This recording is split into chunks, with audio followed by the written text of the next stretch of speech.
Greetings, comrades. My name is Gigantals, and this is a theory I've been thinking of, well, not a while, more like a single day. But as you may have guessed by the title, I have finally figured out the answer why people get type 1 diabetes. For those of you that don't know, diabetes is a condition in which you cannot regulate the levels of glucose in your blood, and it's type 1, type 2.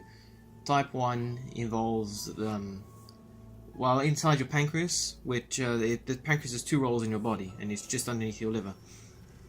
It's just underneath your stomach. And what the pancreas does is it's made out of little groups of cells called the islets of Langerhans, and within them there are three types of cells. You have alpha cells, beta cells, and delta cells. Alpha cells, they produce glycogen, they produce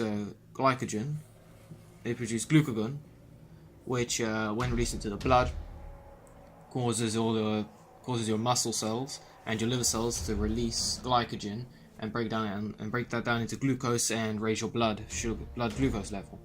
Beta cells, they release insulin, which is when released into the blood causes your liver cells and muscle cells to absorb more glucose from the blood and lower your blood glucose level by converting it into glycogen. And then delta cells are they're basically the hormone inhibitors, in which when they release somatostatins, which stop the production of insulin and glycogen, the glucagon, which basically regulates the amounts of insulin and glucagon produced, so it keeps your blood glucose level sort of fluctuating in a small range in the optimum position. Type 1 diabetes is when, due to a viral infection or it's a genetic defect, but basically your beta cells are attacked by your immune system and they're damaged, so you cannot produce insulin by yourself. And then what that does is it raises your blood glucose level very high, and your body can't lower it, and so it's quite dangerous, because with that amount of sugar in your blood, it lowers the water potential of the blood significantly, and then that damages your organs and body tissues, and it's not a nice thing. Whereas the type 2 diabetes is caused by a poor diet, and occasionally it can have to do with genetics, in which it makes people more susceptible, in which what happens is your body is producing insulin, but it's not producing enough insulin, and it cannot keep up with the amount of glucose entering your blood, and eventually your pancreas will wear out and you can't produce any more insulin, and your blood glucose level has these huge highs and drops because you cannot regulate it properly. But the difference between type 1 and type 2 diabetes is type 1 is you can't really do anything about it. You're born with it. You're either born susceptible to it or you have it. Type 2 is either inevitable or it's self-induced. Because type 2 diabetes, you have to have a very poor diet and poor lifestyle to get it, which is why diabetes rates around the planet have increased. Type 2 diabetes rates around the planet have increased because people in the developing world, people are becoming more idle and having poorer diets, so that's increasing. And over time, our pancreatic cells produce less and less insulin. However, that's not a major factor, because by the time that your body cannot produce enough insulin that you do get type 2 diabetes, you'd have to be 120 years old. However, one way if you're quite young, let's just say you're young and you've got type 2 diabetes, the way you get around that is you reduce your amount of carbohydrates intake, and you live a healthier life. You do exercise, you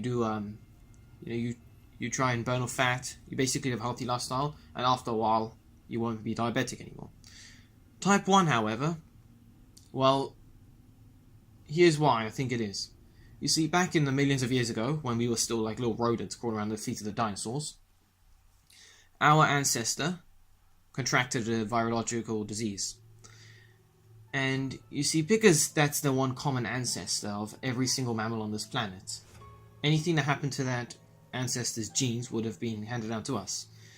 And what that virus did was that, because one thing you've got to understand about genetic mutation is that it's not always just a problem when the cells divide and the DNA is damaged, but also a virus, when it reproduces, it injects its RNA into our cells and forces us to replicate it.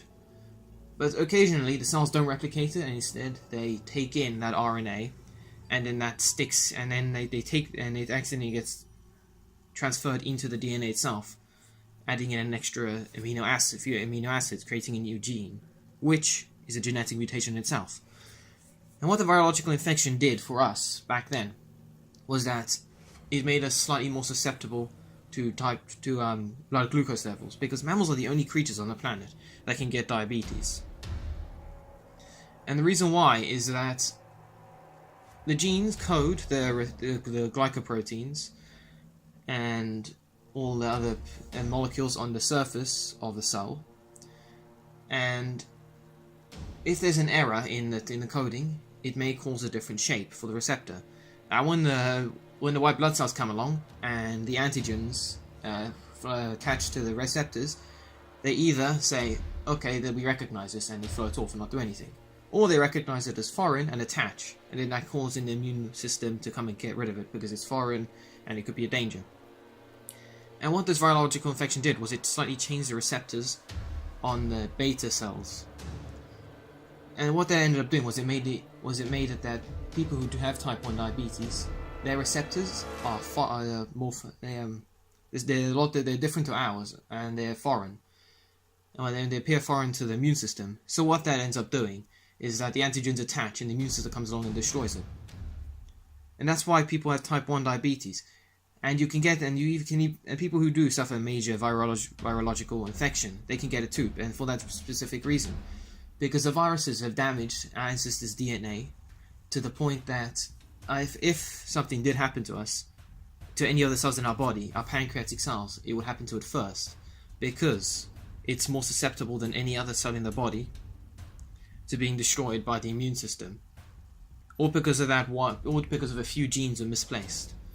And that's one of the reasons why, like, certain ethnic minorities, ethnic groups, are more susceptible to diabetes than most. Like, if you're Afro-American or Asian, you're more susceptible to diabetes, and that's because of the genes you have in you. It makes it slightly more foreign, and so when the antigens come along, they attach, and it destroys our beta cells, and that's when type 1 diabetes occurs. It's because those people's the receptors on their cells, it would mutate where there's almost like a recessive gene coming into effect. That person, the receptors were created from birth at a specific point that it caused them to appear slightly different. It's to cause them to appear foreign from the surrounding cells around them. And that's why the immune system kicks in, because it recognizes it as foreign. And that's why people get type 1 diabetes. It's not their fault, it's because of their genes. They are more susceptible. Out of all the creatures on the planet, mammals are more susceptible to type 1 diabetes. But even among that, animals whose genes hit like a recessive gene, and their receptors on their beta cells are slightly different, they get type 1 diabetes, because that means they're even more susceptible to that. So they're more susceptible. And that's why type 1 diabetes is so bad. It's because it's not the person's fault. It's their genes, and they can't help it.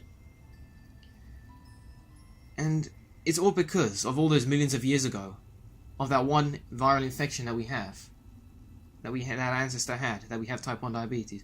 And before you think this thing about viruses is made up and stuff, no, it's actually happened before.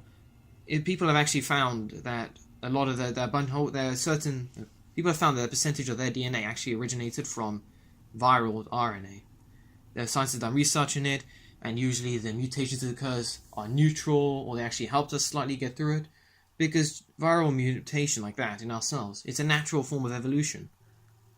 But unfortunately, occasionally things can go wrong, and that's when problems like type 1 diabetes occur. So, that's my theory about why people get type 1 diabetes. And yes, I figured this out in one day, literally. I was in a college assembly learning about diabetes, and I was writing notes down and stuff, and it immediately clicked into my head why we had type 1 diabetes. And I spoke with my teacher about it, and she said, wow. You could really help a lot of people like that if you keep coming with theories like that. And I said, thanks, miss. Yes, that's why we get type 1 diabetes. That's why people get type 1 diabetes. It's because we're already susceptible to type 1 diabetes due to the possibility of receptors on our pancreatic cells being slightly different from what they should be, or because of a virus infection from millions of years ago. People who have type 1 diabetes, they're unfortunate enough that their genetic mutation has become dominant, and that's why their beta cells are destroyed and they get type 1 diabetes.